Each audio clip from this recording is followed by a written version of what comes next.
2018 সালের 1 এপ্রিল থেকে গোটা রাজ্যে চালু হয়েছে রূপশ্রী প্রকল্প। যেসব পরিবারের বার্ষিক আয় 1,50,000 টাকার কম, সেই গরিব পরিবারের তরুণীরা বিয়ের অনুদানের জন্য আবেদন করতে পারেন। আবেদন করার পর রাজ্য প্রশাসনের তরফে আবেদনকারিনীর বাড়ি গিয়ে তদন্ত হয়। সব ঠিক থাকলে অফিসার অনুমোদন দেন। তারপর পাত্রীর ব্যাংক অ্যাকাউন্ট ভেরিফিকেশন করে তাদের অ্যাকাউন্টে সরাসরি এককালীন 25,000 টাকা অনুদান দেয়া হয়। এখানে উল্লেখ করার মতো বিষয় হলো, পাত্রীর প্রথম বিয়ের ক্ষেত্রেই আবেদন করা যায়। দ্বিতীয়বার বিয়ের ক্ষেত্রে এই আবেদন সম্পূর্ণ বেআইনি। পাত্রী ও পাত্র দুজনকেই সরকারি হিসাব অনুযায়ী বিবাহযোগ্য হতে হয়। আজকের আপডেটের এই ভিডিওর মাধ্যমে আপনাদের সামনে তুলে ধরলাম রূপশ্রী প্রকল্পের যে নতুন ফর্ম প্রকাশিত হয়েছে, তাতে কোন কোন তথ্য লিখে ফর্মটি পূরণ করবেন তার স্টেপ বাই স্টেপ পদ্ধতি দেখালাম। নমস্কার বন্ধু, আপনাদের সাথে আমি অনিমেষ। আপনারা এখন দেখছেন কুন্ডু টেলিকম ইউটিউব চ্যানেল। চলুন শুরু করা যাক আজকের আপডেটটি। রাজ্য প্রশাসন রূপশ্রী প্রকল্পের নতুন ফর্ম ইতিমধ্যেই প্রকাশ করেছে অনলাইনে। প্রথমত, আগে এই প্রকল্পের ফর্মে বিশ্ব বাংলার লোগো ছিল। নতুন ফর্মে সরকারি অশোক স্তম্ভ রয়েছে। পশ্চিমবঙ্গ সরকারের নারী ও শিশু বিকাশ এবং সমাজ কল্যাণ দপ্তর থেকে প্রকাশিত রূপশ্রী প্রকল্পের ফর্মটি এখন অন স্ক্রিন দেখতে পাচ্ছেন। ফর্মটির প্রথমেই লেখা রয়েছে শুধুমাত্র ইংরেজিতে ফর্মটি পূরণ করতে হবে।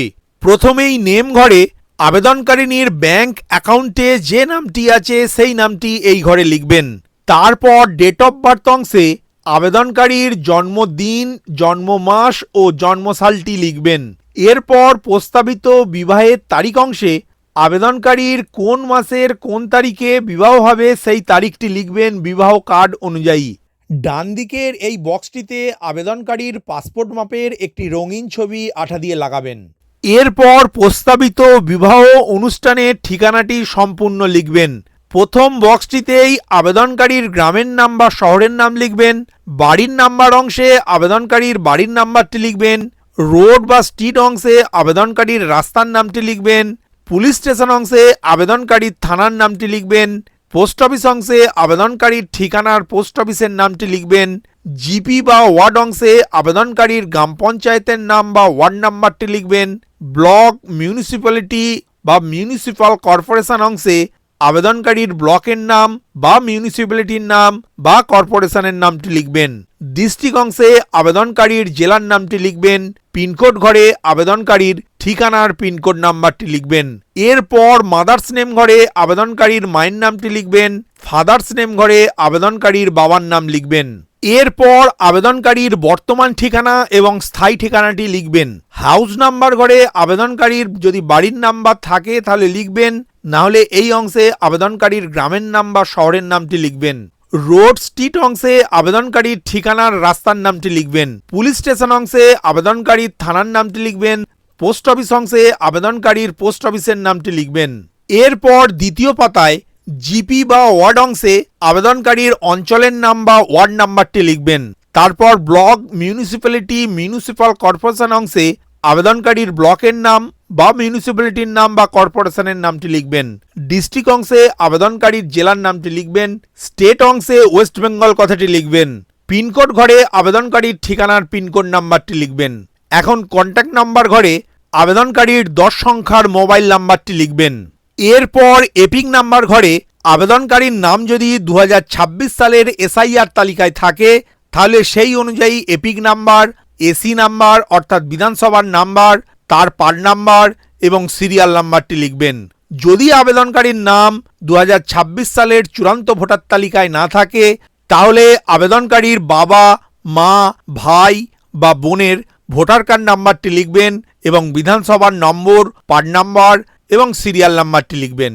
অন্যদিকে আবেদনকারী যদি একজন নতুন ভোটার হন তাহলে আবেদনকারীকে অনলাইনে প্রথমে ভোটার কার্ডের নাম তোলার জন্য আবেদন করতে হবে এবং যে অ্যাকনোলেজমেন্ট স্লিপটি ডাউনলোড করে অ্যাকনোলেজমেন্ট নাম্বারটি পাবেন সেটি এই বক্সে লিখবেন। 11 নম্বর পয়েন্টে রয়েছে আবেদনকারী ট্রাইব্যুনালে আবেদন করেছে কিনা এবং তা বিচার বিবেচনাধীন আছে কিনা সেটি হ্যাঁ অথবা নায়ে লিখবেন। এরপর আবেদনকারীর ব্যাংকের বিবরণীটি লিখবেন, যেখানে অ্যাকাউন্ট নাম্বার ঘরে আবেদনকারীর একটি ব্যাংকের অ্যাকাউন্ট নাম্বার লিখবেন, আইএফএস কোড ঘরে আবেদনকারীর ওই ব্যাংকের আইএফএস কোডটি লিখবেন, এমআইসিআর কোড ঘরে আবেদনকারীর ব্যাংকের এমআইসিআর কোডটি লিখবেন। তারপর ব্যাংক নেম ঘরে আবেদনকারীর যে ব্যাংকে অ্যাকাউন্ট রয়েছে সেই ব্যাংকের নামটি লিখবেন।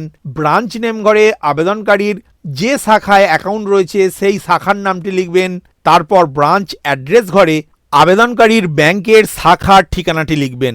এরপর 3 নম্বর পাতায় প্রথমেই জানতে চাওয়া হয়েছে আবেদনকারীর এডুকেশনাল লেভেল কি, অর্থাৎ আবেদনকারী মাধ্যমিক না প্রাথমিক না উচ্চ মাধ্যমিক না ডিপ্লোমা বা গ্র্যাজুয়েট না পোস্ট গ্র্যাজুয়েট। আবেদনকারীর ক্ষেত্রে যেটি প্রযোজ্য হবে তার আগের বক্সটিতে রাইট চিহ্ন দেবেন।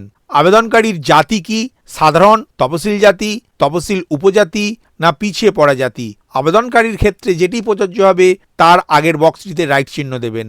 রিলিজিয়ান অংশে আবেদনকারীর ধর্ম কি, তার আগের বক্সটিতে রাইট চিহ্ন দেবেন। এরপর পাত্রের বিবরণ লিখবেন।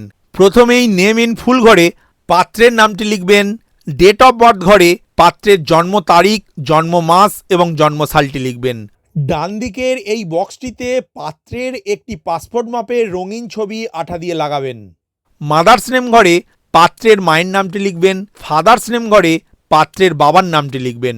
এরপরে পাত্রের বর্তমান ঠিকানা এবং স্থায়ী ঠিকানাটি লিখবেন, যেখানে হাউস নাম্বার ঘরে আবেদনকারীর পাত্রের যদি বাড়ির নাম্বার জানা থাকে তাহলে লিখবেন, না হলে গ্রামের নাম বা শহরের নাম লিখবেন।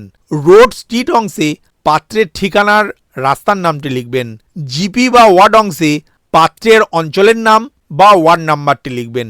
ব্লক, মিউনিসিপ্যালিটি, মিউনিসিপ্যাল কর্পোরেশন অংশে পাত্রের ব্লকের নাম বা মহকুমার নাম বা কর্পোরেশনের নামটি লিখবেন। পুলিশ স্টেশন অংশে পাত্রের থানার নামটি লিখবেন।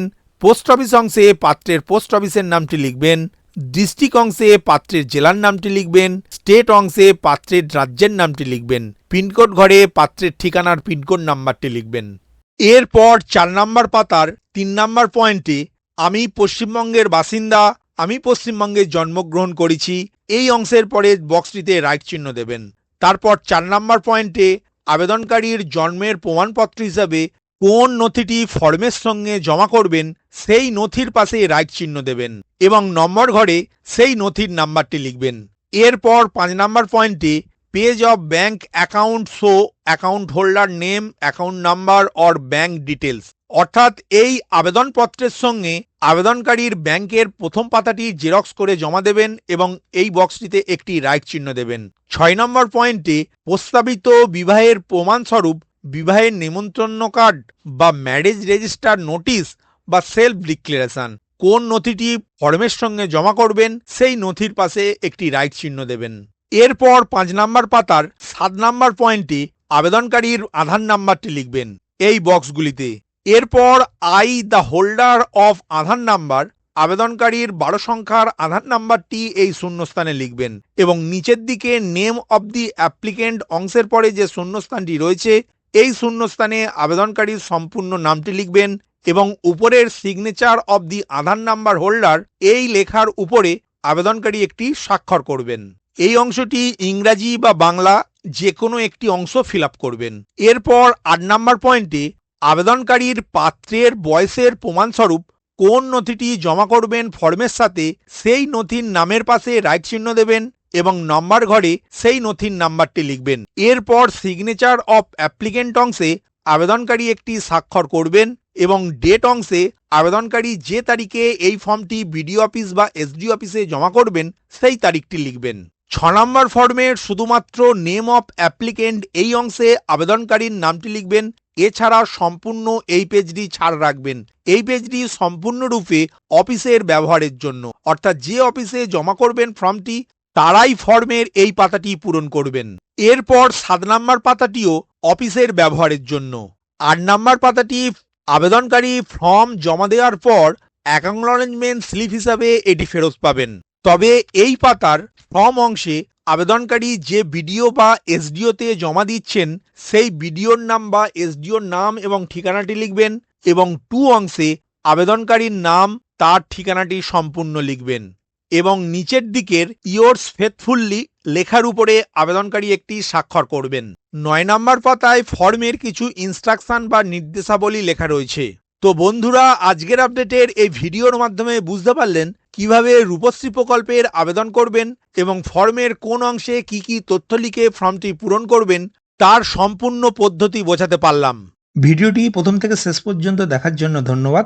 এই ইনফরমেটিভ আজকের আপডেটটি আপনার বন্ধু ও পরিচিতদের জানাতে বেশি বেশি করে শেয়ার করবেন, আর অবশ্যই কমেন্ট করবেন ভিডিও সম্বন্ধে আপনার কোনো ডাউট বা জিজ্ঞাসা থাকলে, এবং আপনার কোনো মতামত জানাবেন। ভালো থাকবেন, সুস্থ থাকবেন।